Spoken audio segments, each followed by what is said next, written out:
ഈ voting process അതെങ്ങനെയാണ്, അതിനെക്കുറിച്ചാണ് ലോകം മൊത്തം നോക്കുന്നത്. ഇവർ സിസ്റ്റൈൻ ചാപ്പലിലേക്ക് അകത്തേക്ക് കയറി കഴിഞ്ഞാൽ പിന്നെ ആ ഡോർ അടയാണ്, പിന്നീട് ഒന്നും നമുക്ക് കാണാൻ സാധിക്കുന്നില്ല, അവർക്ക് സോഷ്യൽ മീഡിയ കോണ്ടാക്റ്റും ഇല്ല. അപ്പൊ ഈ വോട്ടിംഗ് രീതി അതെങ്ങനെയായിരിക്കും ഒരു മാർപ്പാപ്പയെ തെരഞ്ഞെടുക്കുന്നതിന് മുമ്പുള്ള വോട്ടിംഗ് രീതി, അതൊന്ന് വിശദീകരിക്കാമോ? ചുരുക്കമായിട്ട് പറയാം. ഒന്നാമത് ഇതിന് 3 ഘട്ടങ്ങളുണ്ട്. അതിന് pre scrutiny, scrutiny, post scrutiny എന്ന് നമുക്ക് എളുപ്പത്തിൽ പറയാം. പ്രീ സ്ക്രൂട്ടിനി എന്ന് പറയുന്നിടത്ത് ഈ ആദ്യ ഘട്ടത്തില് ഈ ധ്യാനപ്രസംഗം എല്ലാം കഴിഞ്ഞിട്ട് ധ്യാനം പ്രസംഗിച്ച ആളെല്ലാം പുറത്തു പോകണം. പിന്നെ മാർപ്പാപ്പയുടെ ഈ master of pontifical liturgical ceremonies എന്ന് പറഞ്ഞൊരു ആർച്ച് ബിഷപ്പ് ഉണ്ട്. അദ്ദേഹം, അതുപോലെ ഈ കോളേജ് ഓഫ് കാർഡിനൽസിന്റെ സെക്രട്ടറി ഒരു ആർച്ച് ബിഷപ്പ് ഉണ്ട്, അതുപോലെ ചില മാസ്റ്റേഴ്സ് ഓഫ് സെറമണീസ്, ഇവര് ഈ ബാലറ്റ് വിതരണം ചെയ്ത് തുടങ്ങുന്നതാണ് ഈ പ്രീ സ്ക്രൂട്ടിനി എന്ന് പറയുന്ന ഘട്ടം. ഈ ബാലറ്റിന്റെ ഒരു പ്രത്യേകത പറയുന്നത്, നിയമത്തിൽ തന്നെ പറയുന്നത് കൊണ്ടാണ് ഞാൻ എടുത്തു പറയുന്നത്, അത് റെക്ടാങ്കുലർ ആയിരിക്കണം. അതിന്റെ മുകളില് ഞാൻ ഇന്നയാളെ മാർപ്പാപ്പയായി തിരഞ്ഞെടുക്കുന്നു എന്ന് ഓൾറെഡി ലത്തീനിൽ പ്രിന്റ് ചെയ്തിട്ടുണ്ട്. അതിന്റെ അടിയിലാണ് പേരെഴുതേണ്ടത്. ഒരാളുടെ പേര് എഴുതാവുള്ളൂ. ഒന്നിൽ കൂടുതൽ പേര് എഴുതി കഴിഞ്ഞാൽ അത് അസാധുവാകും. അങ്ങനെയുള്ള വിഷയങ്ങൾ സാധാരണ വോട്ടിങ്ങിന്റെ പോലെ തന്നെയുണ്ട്. ഇത് 2-3 എണ്ണമെങ്കിലും വീതം ഈ എല്ലാ കർദിനാൾമാർക്കും കൊടുത്തിട്ട് ഇവരും പുറത്തു പോകണം.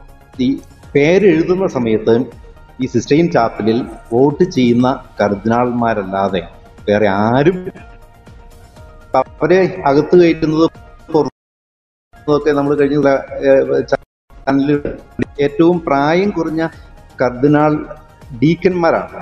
അതിനകത്ത് നമ്മുടെ ജോർജ് കൂവക്കാട്ട് പിതാവും ഉണ്ട് എന്നാണ് ഞാൻ മനസ്സിലാക്കുന്നത്. അപ്പൊ അവര് വാതില് തുറന്ന് ഇവരെ പുറത്താക്കും, വീണ്ടും അകത്ത് കയറേണ്ട സമയത്ത് ഇവരെ അകത്ത് കയറ്റും. അതല്ല അവർ ചെയ്യുന്നത്. ഇനി ഈ കാർഡിനൽ ഡീക്കന്മാർ, ഏറ്റവും പ്രായം കുറഞ്ഞവര്, അവര് 2 പേരാണെന്നാണ് എൻ്റെ അറിവ്. ഈ കർദിനാൾമാരിൽ നിന്ന് തന്നെ 9 പേരെ തിരഞ്ഞെടുക്കും. അത് നറുക്കിട്ടാണ്. ഓരോ പ്രാവശ്യവും ഇങ്ങനെ തിരഞ്ഞെടുക്കുമ്പോൾ എല്ലാം നറുക്കിട്ട് തിരഞ്ഞെടുക്കുകയാണ്. അതിൽ 3 പേര് സ്ക്രൂട്ടിനിയേഴ്സ് എന്ന് പറയുന്ന പരിശോധന ഉദ്യോഗസ്ഥന്മാരാണ്. 3 പേര് ഇൻഫർമാറി എന്ന് പറയുന്നത്, രോഗികളായിട്ട് ആരെങ്കിലും മുറിയിലൊക്കെ കിടപ്പുണ്ടെങ്കിൽ അവരുടെ അടുത്ത് പോയി ഈ വോട്ട് ശേഖരിക്കുന്ന ബാലറ്റ് പെട്ടി, പൂട്ടിയ ബാലറ്റ് പെട്ടിയുമായിട്ട് അവർ പോകണം. പോകുന്നതിന് മുമ്പ് ഈ പൊട്ടി തുറന്ന് കാണിച്ചു കൊടുക്കണം, പെട്ടി ശൂന്യമാണെന്ന്. എന്നിട്ട് എല്ലാവരുടെയും മുമ്പിൽ വെച്ച് കൂട്ടി അതിനകത്ത് ബാലറ്റ് ശേഖരിച്ച് അവർ തിരിച്ചു വരികയാണ്. അതുപോലെ പിന്നെ ഇത് പുനഃപരിശോധകരുണ്ട്. അപ്പൊ പുനഃപരിശോധകരും 3 പേരുണ്ട്. ഇങ്ങനെ 9 പേരെ തിരഞ്ഞെടുത്ത ശേഷം ഈ വോട്ടിംഗ് തുടങ്ങുന്നു. ഇവര് കർദിനാൾമാര് പേരെഴുതിയ ശേഷം അത് 2ആയിട്ട് മടക്കി അത് ഈ എണ്ണുന്നത് അൾത്താരയിലേക്ക് ഇത് കൊണ്ടുവന്ന് വെക്കണം. അതിനൊരു രീതിയുണ്ട്. കയ്യിൽ മടക്കിയ ബാലറ്റ് പേപ്പർ ഉയർത്തിപ്പിടിച്ച് അൾത്താരയുടെ മുമ്പിൽ വന്ന് ദൈവത്തിരുമുമ്പാകെ തിരഞ്ഞെടുക്കപ്പെടണമെന്ന് ഞാൻ കരുതുന്ന ആൾക്ക് തന്നെയാണ് ഞാൻ വോട്ട് ചെയ്തിരിക്കുന്നത് എന്ന് വെച്ച് കഴിഞ്ഞാൽ സ്വതന്ത്രമാണ് ഈ വോട്ടെടുപ്പ് എന്ന് ഉറപ്പിക്കുന്നതിന് വേണ്ടിയിട്ടാണ് എന്ന് ഉറക്കെ പറഞ്ഞിട്ട് ആണ് ഒരു പാത്രത്തിൽ, ഒരു പ്ലേറ്റ് കൊണ്ട് മൂടിയ ഒരു പാത്രത്തിൽ നിക്ഷേപിക്കും. അപ്പൊ അത് ഈ പ്ലേറ്റിലേക്ക് വെച്ചിട്ട് പ്ലേറ്റ് കൊണ്ട് തന്നെയാണ് ഈ പാത്രത്തിലേക്ക് അത് ഇടുന്നത്. അങ്ങനെ എല്ലാവരും അത് ഇട്ട ശേഷം അടുത്ത ഘട്ടത്തിലേക്ക് കിടക്കും. ഇതിന്റെ വോട്ട് എണ്ണുന്നതിന് മുമ്പായിട്ട് ഈ വോട്ടേഴ്സിന്റെ എണ്ണവും ബാലറ്റുകളുടെ എണ്ണവും തുല്യമാണ് എന്ന് എണ്ണിത്തിട്ടപ്പെടുത്തുകയാണ് ആദ്യത്തെപ്പടി. സ്ക്രൂട്ടിനിയേഴ്സിൽ ഒരാള് എല്ലാവരും കാണുക ഈ മടക്കിയിട്ടിരിക്കുന്ന ബാലറ്റ് പേപ്പറുകൾ അങ്ങനെ തന്നെ എടുത്ത് മറ്റൊരു ബാലറ്റ് പെട്ടിയിലേക്ക് അത് ഇടുന്നു. ഇപ്പൊ 133 പേരിൽ 134 ഈ ബാലറ്റ് കണ്ടു കഴിഞ്ഞാൽ അപ്പോൾ തന്നെ അതെല്ലാം എടുത്ത് കത്തിച്ചു കളയണം. പിന്നെ അത് തുറന്നു നോക്കി എണ്ണിയിട്ട് കാര്യമില്ല. അതേസമയം 131 തന്നെയുള്ളൂ. ഇനി തുറന്ന് എണ്ണുമ്പോൾ ഒരു ആളിട്ട പേപ്പർ തന്നെ ഇതിൽ ബാലറ്റ് തന്നെ 2 എണ്ണമായിരുന്നു. അപ്പൊ 3 എണ്ണം വീതം കൊടുത്തതിൽ 2 പേപ്പറിൽ ഇവരെ എഴുതി ഒരുമിച്ച് മടക്കി. അങ്ങനെയുള്ളൊരു സാഹചര്യത്തിൽ അത് ഒരേ പേര് തന്നെയാണ് 2 പ്രാവശ്യം എഴുതിയതെങ്കിൽ അത് കുഴപ്പമില്ല, ഓട്ടായിട്ടേ കൂട്ടുകയുള്ളൂ. അതേസമയം അത് 2 പേരായിട്ട് 2 പേരുടെ പേര് എഴുതി ഒരുമിച്ച് മടക്കിയിട്ട് കഴിഞ്ഞാൽ മൊത്തം ബാലറ്റുകളുടെ എണ്ണം തുല്യമായിരിക്കുമല്ലോ. പക്ഷേ ഇയാളുടെ വോട്ട് അസാധുവാകും. അതേ ഉള്ളൂ, വേറെ ബാലറ്റിങ് നടത്തണ്ട, കത്തിച്ച് കളയണ്ട, തുടരാം. നിയമത്തിൽ ഇങ്ങനെ തന്നെ പറഞ്ഞിട്ടുണ്ട്. അതിനുശേഷം എണ്ണി നോക്കുന്നതും ഈ നമ്മൾ സാധാരണ വോട്ടിങ്ങിൽ ചെയ്യുന്നത് പോലെ ആദ്യത്തെ ആള് പേപ്പർ എടുത്ത് പേര് ഉറക്കെ വായിക്കുന്നു, രണ്ടുപേര് അത് ഒരു പേപ്പറിൽ എഴുതുന്നു, പേരെഴുതുന്നു, ഈ വായിച്ച ആളും എഴുതും. അതുപോലെ ഈ കർദിനാൾമാർക്കെല്ലാം അത് ഓരോരുത്തരുടെ പേരുകൾ, കിട്ടിയ വോട്ടുകൾ കുറിക്കാനായിട്ട് പേപ്പറൊക്കെ കൊടുത്തിട്ടുണ്ടാകും, അവരത് കുറിക്കും. ഇത് എല്ലാം അവസാനം ശരിയാണ് എന്ന് പുനഃപരിശോധിക്കുന്നവരാണ് ഈ പുനഃപരിശോധകർ ഉണ്ടല്ലോ, അവരും അത് പരിശോധിക്കും. അപ്പൊ അതെല്ലാം കഴിഞ്ഞിട്ടാണ് ടോട്ടൽ എണ്ണം അത് പ്രഖ്യാപിക്കുന്നത്. ഇപ്പൊ 3/2 മജോറിറ്റി ആർക്കും കിട്ടിയിട്ടില്ലെങ്കിൽ ആരും തിരഞ്ഞെടുക്കപ്പെടുന്നില്ലല്ലോ. അപ്പോൾ പിന്നെ അതെല്ലാം ഒരുമിച്ച് കൂട്ടി കത്തിച്ചു കളയണം. കറുത്ത പുക വരാൻ വേണ്ടിയിട്ട് അതിന് വേണ്ട കെമിക്കൽസ് എല്ലാം ചേർത്ത് കത്തിച്ചു കളയും. ഇന്ന് ഒരു ബാലറ്റിങ്ങേ ഉള്ളൂ എങ്കിൽ അത് കഴിയുമ്പോൾ തന്നെ കത്തിക്കും. അതേസമയം ഉച്ചയ്ക്ക് മുമ്പ് 2 ബാലറ്റിംഗ് ഉണ്ടെങ്കിൽ 2 ബാലറ്റിങ്ങും കഴിഞ്ഞ ശേഷം കത്തിച്ചാൽ മതി. പക്ഷേ ഇത് ഈ എണ്ണിയ സാധനങ്ങൾ ഒരു നൂലിൽ കോർത്ത് ഇങ്ങനെ വെച്ചിരിക്കുകയാണ്. അത് ഒരുമിച്ച് കൂട്ടിക്കെട്ടി വെക്കും. അതാണ് ഒരുമിച്ച് അവസാനം കത്തിക്കാൻ കൊണ്ടുപോകുന്നത്. അതോടൊപ്പം ഈ കർദിനാളന്മാര് പേപ്പറിൽ കുറിച്ച പേപ്പറുകളെല്ലാം ഈ കമർലങ്കോയുടെ നേതൃത്വത്തിൽ അത് തിരിച്ചു മേടിക്കണം, അതും കത്തിച്ചു കളയും. ഈ കമർലങ്കോ അതുപോലെ അദ്ദേഹത്തെ സഹായിക്കുന്ന മറ്റ് 3 കർദിനാളന്മാർ കൂടി ചേർന്ന ഒരു പർട്ടിക്കുലർ കോൺഗ്രിഗേഷനാണ് ഈ കാലയളവിലെല്ലാം സഭയുടെ ഭരണം നടത്തുന്നത് എന്ന് പൊതുവെ അറിയാമായിരിക്കുമല്ലോ. അപ്പൊ അവരാണ് ഈ പറഞ്ഞ ഓരോ ഇലക്ഷന്റെ റിസൾട്ടുകൾ, അതിന് ഓരോരുത്തർക്ക് കിട്ടിയ വോട്ടുകൾ, ഇതെല്ലാം രേഖപ്പെടുത്തി വെക്കുന്നത്. അത് കൃത്യമായിട്ട് രേഖപ്പെടുത്തി വെക്കും. മാർപ്പാപ്പയായിട്ട് തിരഞ്ഞെടുക്കപ്പെടുന്ന ആൾക്ക് അത് കൈമാറുകയും ചെയ്യും. അത് എല്ലാം കൂടെ സഭയുടെ ഒരു ആർക്കൈവിൽ എവിടെയും സൂക്ഷിച്ചിട്ടുണ്ടാവും, ഇതിനു മുമ്പ് നടന്ന ഇലക്ഷന്റെ വിവരങ്ങളെല്ലാം. ഇതൊക്കെ ഈ മാർപ്പാപ്പയുടെ അനുവാദത്തോടുകൂടി അല്ലാതെ വേറെ ആർക്കും അപ്പോൾ നോക്കാനൊന്നും പറ്റില്ല. ഇവർക്കതൊന്നും പുറത്തു പറയാനും പറ്റില്ല. ഈ തെരഞ്ഞെടുപ്പ് ഇപ്പൊ ഒരു ബാലറ്റിംഗ് കഴിഞ്ഞ് തെരഞ്ഞെടുക്കപ്പെട്ടില്ലെങ്കിൽ പിന്നെ ഉടനെ, ഇന്നല്ല നാളെയാണെങ്കിൽ, ഇന്നിപ്പോ ഒരു ബാലറ്റിംഗും ഉണ്ടാകുള്ളൂ, നാളെയാണെങ്കിൽ ഉടനെ അടുത്ത ബാലറ്റിംഗിലേക്ക് കിടക്കും. അപ്പൊ അവിടെയും തെരഞ്ഞെടുക്കപ്പെടുന്നില്ല എങ്കിൽ പിന്നെ ഉച്ച കഴിഞ്ഞ് ഈ നടപടിക്രമങ്ങളെല്ലാം ഇതുപോലെ തന്നെ ആരംഭിച്ച് ഇതുപോലെ തന്നെ പൂർത്തിയാക്കണം. സാധാരണ നമ്മൾ കഴിഞ്ഞ 2 വർഷങ്ങളിലല്ല, കഴിഞ്ഞ 2 തെരഞ്ഞെടുപ്പുകളിൽ കണ്ട ഒരു കാര്യം, 2ാമത്തെ ദിവസം മാർപ്പാപ്പയുടെ ഇലക്ഷൻ നടന്നിരുന്നു. ഈ ബെനഡിക്ട് മാർപ്പാപ്പ തിരഞ്ഞെടുക്കപ്പെട്ട സമയത്ത് ഞാൻ ഇവിടെ റോമിൽ പഠിക്കുന്ന സമയമായിരുന്നു. അന്ന് ഞാനത് ഓർക്കുന്നുണ്ട്. തിരഞ്ഞെടുക്കപ്പെട്ടത് പിറ്റേ ദിവസം തന്നെ, എനിക്ക് തോന്നുന്നു ഉച്ചയ്ക്ക് മുമ്പ് 2ാമത്തെ ബാലറ്റിങ്ങിൽ, അതായത് ടോട്ടൽ വെക്കുമ്പോൾ 3ാമത്തെ ബാലറ്റിങ്ങിൽ മാർപ്പാപ്പ തിരഞ്ഞെടുക്കപ്പെട്ടു. ഫ്രാൻസിസ് മാർപ്പാപ്പയും ഈ 2ാമത്തെ ദിവസം തന്നെ തിരഞ്ഞെടുക്കപ്പെട്ടതാണ്.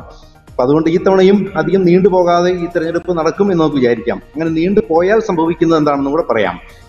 3 ദിവസം ഇങ്ങനെ തുടർച്ചയായിട്ട് ബാലറ്റിങ്ങുകൾ നടക്കുമ്പോൾ ടോട്ടലി 9 ബാലറ്റിംഗ് നടന്നിട്ടുണ്ടാകും. ഇന്ന് ഒരെണ്ണം, നാളെയും മറ്റന്നാളുമായിട്ട് 8 ഉണ്ടാകും. അപ്പോൾ 9 ബാലറ്റിംഗ് കഴിഞ്ഞിട്ട് ആരെയും തിരഞ്ഞെടുക്കുന്നില്ലെങ്കിൽ അവർക്ക് ഒരു ദിവസത്തെ ഇടവേള കൊടുക്കും. പിന്നെ അത് പ്രാർത്ഥനയിൽ ചെലവഴിക്കാനായിട്ടുള്ള ഒരു അവസരമാണ്. ഈ കർദിനാൾ ഡീക്കന്മാരിലെ ഏറ്റവും പ്രായം കൂടിയ ആള് ഒരു ഉപദേശമൊക്കെ കൊടുത്ത് അവർ വീണ്ടും ഇൻഫോർമൽ ചർച്ചകളൊക്കെ നടത്തി പ്രാർത്ഥിച്ച് ഒരുങ്ങി അടുത്ത വോട്ടിങ്ങിലേക്ക് പ്രവേശിക്കുന്നത്.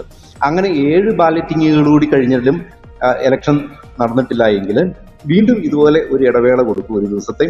അപ്പോൾ കർദിനാൾ മെത്രാന്മാരുണ്ടല്ലോ, കർദിനാൾ പ്രീസ്റ്റ്, 3 ഗ്രേഡുള്ള കർദിനാൾമാരുണ്ട്. കർദിനാൾ ഡീക്കൻ, പ്രീസ്റ്റ്, ബിഷപ്പ്. കർദിനാൾ പ്രീസ്റ്റിൽ ഒരാള് ഈ ധ്യാന പ്രസംഗം നടത്തണം. അതിനുശേഷം വീണ്ടും ഈ 7 വോട്ടിംഗ് നടത്തും. ഈ 7 ബാലറ്റിങ്ങിൽ വീണ്ടും തിരഞ്ഞെടുക്കപ്പെടുന്നില്ലെങ്കിലും ഇതേപോലെ തന്നെ ഇത് ആവർത്തിക്കണം. അവിടെ ധ്യാനം പ്രസംഗിക്കുന്നത് ഒരു കർദിനാൾ ബിഷപ്പായിരിക്കും. ഇതെല്ലാം കഴിഞ്ഞിട്ടും അപ്പോൾ പ്രാക്ടിക്കലി ഇപ്പോൾ 30 ബാലറ്റിംഗ് കഴിയും. ഈ 30 ബാലറ്റിംഗ് കഴിഞ്ഞിട്ടും ഒരാൾ 3/2 ഭൂരിപക്ഷത്തോടെ തിരഞ്ഞെടുക്കപ്പെടുന്നില്ല എങ്കിൽ ഇനി സംഭവിക്കുന്നത്, പിന്നീട് നടക്കുന്ന തെരഞ്ഞെടുപ്പിൽ അവസാനം നടന്ന വോട്ടെടുപ്പിൽ ഏറ്റവും കൂടുതൽ വോട്ട് കിട്ടിയ 2 പേരുടെ പേര് മാത്രം എടുക്കും. ആ 2 പേർക്കും വോട്ട് ചെയ്യാൻ അവകാശമില്ല, തിരഞ്ഞെടുക്കപ്പെടാനുള്ള അവകാശം മാത്രമേ ഉള്ളൂ. ആക്റ്റീവ് ആൻഡ് പാസീവ് വോയിസ് എന്ന് നമ്മൾ പറയാറുണ്ടല്ലോ. അവർക്ക് ആക്റ്റീവ് വോയിസ് ഇല്ല, പാസീവ് വോയിസേ ഉള്ളൂ. അപ്പൊ അവര് വോട്ട് ചെയ്യില്ല. 131 പേരെ അന്നേരം വോട്ട് ചെയ്യുള്ളൂ. അപ്പൊ അതിനുശേഷം അവർക്ക് ഈ 3/2 ഭൂരിപക്ഷം അതിൽ ഒരാൾക്ക് കിട്ടിയാലേ തിരഞ്ഞെടുക്കപ്പെടുള്ളൂ. കിട്ടുന്നില്ല എങ്കിൽ അങ്ങനെ കിട്ടുന്നത് വരെ തെരഞ്ഞെടുപ്പ് മുന്നോട്ട് കൊണ്ടുപോകേണ്ടി വരും. 3/2 ഭൂരിപക്ഷം ഇത്രയും നീണ്ടുപോകാതെ തന്നെ കിട്ടും എന്ന് നമുക്ക് പ്രതീക്ഷിക്കാം. വളരെ വ്യക്തമായിട്ടാണ് അച്ഛൻ ഇലക്ട്രൽ പ്രോസസ് ഇങ്ങനെ പറഞ്ഞത്, അതിന്റെ ഫൈനൽ വരെ എത്തുന്ന. അതുകൊണ്ടാണ് ചിലർ പറയണത് 11-ാം തീയതി വരെയൊക്കെ ഇത് നീളും. ചിലർ പറയും ഇന്ന് രാത്രി തന്നെ നമുക്ക് തീരുമാനം അറിയാൻ പറ്റും. മജോറിറ്റി പറയുന്നത് നാളത്തെ കൊണ്ടെല്ലാം അറിയാൻ പറ്റുമെന്നാണ് മജോറിറ്റി പറയുന്നത്. നമ്മളൊരു അഭിപ്രായ വോട്ടെടുപ്പ് നമ്മുടെ US-ന്റെ ഇടയ്ക്ക് ചെയ്തപ്പോഴേ അങ്ങനെ പല ഉത്തരങ്ങളാണ് പറയുന്നത്. പക്ഷെ അച്ഛൻ പറഞ്ഞു തന്ന കൃത്യവും വ്യക്തവുമായ പ്രോസസ്സുള്ള ആ പ്രക്രിയ ഉണ്ടല്ലോ, ആ പ്രക്രിയയുടെ ഒരു ബ്യൂട്ടിയും അതിൻ്റെ ട്രാൻസ്പെറൻസി, അതിൻ്റെ ഒരു സുതാര്യതയും ഒക്കെയാണ് ഞാനിങ്ങനെ പ്രത്യേകിച്ച് ശ്രദ്ധിച്ചത്. ഇത്രയും എന്താ പറയുക, വ്യക്തവും ശക്തമായിരുന്നു. Process is correct. അതിനകത്ത് ലുപ്ഹോൾ ഇല്ലാത്ത വിധത്തിലാണ് ഇത് നടത്തിക്കൊണ്ട് പോകുന്നത്. അച്ഛാ, ഒരു കാര്യം ചോദിച്ചോട്ടെ, ഈ ഓരോ ഘട്ടം നടക്കുമ്പോഴും കർദിനാൾമാർക്ക് കൃത്യമായിട്ട് അറിയാൻ സാധിക്കുമല്ലേ? അതായത് ഇന്ന കർദിനാളിനാണ് ഈ ഒരു ഘട്ടത്തിൽ കൂടുതൽ വോട്ടുകൾ ലഭിച്ചത്, അല്ലെങ്കിൽ കൂടുതൽ വോട്ടുകൾ ലഭിച്ച കർദിനാൾമാർ ഇത്ര പേര് ഉണ്ട് എന്നുള്ളത് മനസ്സിലാവും. അറിയാം, അവരുടെ കയ്യിൽ ഇതിന്റെ എല്ലാം നോട്ട് കുറിക്കുന്നുണ്ടല്ലോ അവര്. പക്ഷേ ഇത് സംബന്ധിച്ച് ഇലക്ഷൻ നടക്കുന്ന സമയത്തോ ഇലക്ഷന് ശേഷമോ ഇവർക്ക് ആരോടും പറയാൻ അനുവാദമില്ല. മാത്രവുമല്ല, മക്രോൺ ശിക്ഷ, അതും സാധാരണ മക്രോൺ ശിക്ഷ കൊടുക്കണമെങ്കിൽ ഒരു പ്രൊസീജിയർ ചെയ്യണം. നമ്മുടെ പൗരസ്ത്യത്തിൽ പ്രത്യേകിച്ചും ലത്തീൻ സഭയിൽ അങ്ങനെ അല്ലാതെ തന്നെ മക്രോൺ ശിക്ഷ കിട്ടുന്ന പല കാര്യങ്ങളുണ്ട്. അതേസമയം ഇത് പൗരസ്ത്യർക്കും ബാധകമായിട്ടുള്ള പ്രത്യേക പ്രൊസീജിയർ കൂടാതെയുള്ള ഒരു മക്രോൺ ശിക്ഷയിൽ ഇടും. അവരെല്ലാവരും സഭയിൽ നിന്ന് പുറത്താക്കപ്പെടും ഇത് പുറത്ത് പറഞ്ഞു കഴിഞ്ഞാൽ. ഇനി എന്തെങ്കിലും കാര്യങ്ങൾ പിന്നീടാണെങ്കിലും പുറത്ത് പറയണമെങ്കിൽ അന്നത്തെ മാർപ്പാപ്പയുടെ അനുവാദം മേടിച്ചിട്ട് അതൊക്കെ സംസാരിക്കാൻ പോലും അനുവാദമുള്ളൂ. അതുകൊണ്ട് ഇവര് ഈ രഹസ്യാത്മകത സംബന്ധിച്ച് വളരെ കർശനമായിട്ട് ഉള്ള നിബന്ധനകൾ ഇതിനകത്തുണ്ട്. അത് ഇവർക്കറിയാം. ഇവർ അതുകൊണ്ടാണല്ലോ ഇതെല്ലാം ഓർത്തെടുത്ത് അവര് ഒപ്പുവെച്ച് ശേഷമാണ് ഇതെല്ലാം മുന്നോട്ട് പോകുന്നത്. 2 ബാലറ്റ് പേപ്പർ വരുന്ന കാര്യം അങ്ങനെയൊക്കെ കണ്ടു പറഞ്ഞില്ലേ? ഒരാളുടെ കയ്യിൽ 2 ബാലറ്റ് പേപ്പർ വരുമെന്നോ? അതെന്താ, അതൊന്നുകൂടി വിസ്തരിക്കാൻ പറ്റും? അതിന്റെ കാര്യം ഞാൻ പറയാം. 3 ബാലറ്റ് പേപ്പറെങ്കിലും ഒരുമിച്ച് കൊടുക്കാം എന്ന നിയമത്തിൽ പറയുന്നുണ്ട്. അപ്പൊ 3 ബാലറ്റ് പേപ്പർ കയ്യിൽ വരുന്നത് ഇപ്പോൾ ഒരെണ്ണം എഴുതി തെറ്റിപ്പോയാൽ അവർക്ക് പിന്നെ ഉടനെ വരെ ചോദിച്ചു വരണ്ടല്ലോ, അതായിരിക്കണം. പക്ഷെ അത് ഒരെണ്ണത്തിലേ അവർ എഴുതി ഇടാവുള്ളൂ. ഒന്നിൽ കൂടുതൽ 3 ബാലറ്റ് പേപ്പർ കൊടുത്താൽ 1 ബാലറ്റ് പേപ്പറെ അറ്റ് എ ടൈം ഉപയോഗിക്കാൻ പാടുള്ളൂ. ഈ 2 എണ്ണത്തിലും ഒരുപോലെ വന്നു കഴിഞ്ഞാൽ അത് ഒരെണ്ണമായിട്ട് കണക്ക് കൂട്ടും. ഒരു വ്യക്തിയിൽ നിന്ന് 2. അത് ഓർക്കണം, ഞാനത് പറഞ്ഞത് ഓർക്കണം. അത് 2ആയിട്ടാണ് അവർ ഇട്ടതെങ്കിൽ ആ ബാലറ്റിംഗ് മൊത്തം അസാധുവാകും. പക്ഷെ 2 അത് ആ വോട്ടിംഗ് അല്ല, ഈ ടോട്ടൽ ബാലറ്റിന്റെ എണ്ണം കൂടിപ്പോയാൽ ആ വോട്ടിംഗ് കംപ്ലീറ്റ് അസാധുവാകും. അതേസമയം ഇവര് 2ഉം കൂടി ഒരുമിച്ച് മടക്കിയിട്ടാൽ ടോട്ടൽ എണ്ണം മാറുന്നില്ല. നമ്പർ ഓഫ് വോട്ടും തമ്മിൽ ടാലിയാണ്. അതല്ല അച്ഛൻ പറഞ്ഞു. അത് ഇപ്പോഴും ടാലിയാണ്. ടാലി അല്ലെങ്കിൽ അവിടെ അത് അവസാനിപ്പിക്കും, അടുത്ത വോട്ടിങ്ങിലേക്ക് പോകും. അതേസമയം ഒരാൾ ഒരുമിച്ച് മടക്കിയിട്ടു എടുത്തപ്പോൾ 2 ഒരു പേര് തന്നെയാണ്. 2 എണ്ണം ഉണ്ട്. ഒരു പേരാണെങ്കിൽ കുഴപ്പമില്ല, ഒരു വോട്ടായിട്ട് കൂട്ടും. അത് 2 പേരാണെങ്കിൽ ആ വോട്ട് അസാധുവാകും. ഓക്കെ, ക്ലിയർ ആയി അച്ഛാ, ക്ലിയർ ആയി. ഓക്കെ അച്ഛാ, അപ്പോൾ ഈ ഒരു വോട്ടെടുപ്പ് ഇത്ര ദിവസം നീളുന്നു. എന്തായാലും ഈ ഒരു പ്രാവശ്യത്തെ വോട്ടെടുപ്പ് ഇത്ര ദിവസം നീളാൻ സാധ്യതയില്ലാന്ന് തോന്നുന്നു അല്ലേ? ഒരു 1-2 ദിവസങ്ങൾക്കുള്ളിൽ തന്നെ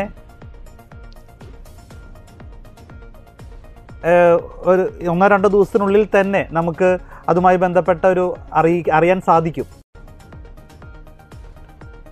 എന്നാണ് ഭൂരിഭാഗം പേരും പറയുന്നത്. അച്ഛൻ എന്ത് പറയുന്നു?